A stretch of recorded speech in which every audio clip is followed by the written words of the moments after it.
What's up, guys? The iPhone 17 Pro is dropping this September, and the rumor mill is going wild with tons of leaks and speculations. So, let's dive into some of the most exciting features and changes we're expecting to see on the Pro models.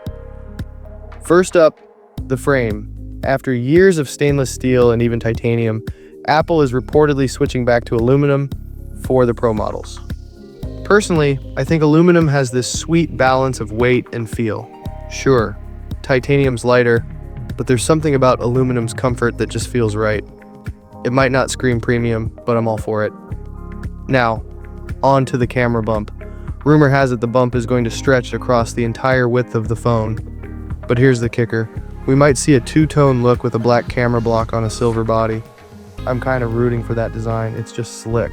Speaking of cameras, expect a 48MP telephoto lens across the Pro lineup, which was the last camera in the Pro series to miss out on that sweet 48MP upgrade.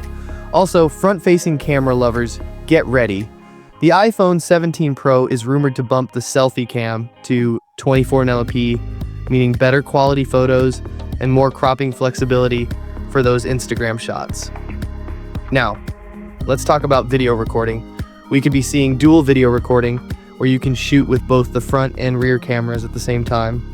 This would be a game changer for creators who want to lay their reaction over the scene they're recording, and there's even a chance that 8K video recording could make its debut, even though it's still a bit unclear. Internally, expect a larger battery and the A19 Pro Chip.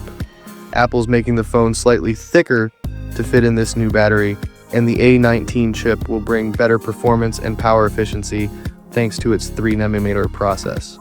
Plus, we might see 12GB of RAM in the Pro and Pro Max versions, a big upgrade from the current 8GB.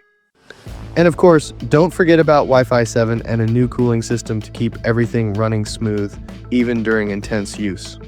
So, which features are you most excited for? Drop your thoughts in the comments below, and don't forget to like and subscribe for all the latest iPhone news. Catch you in the next one.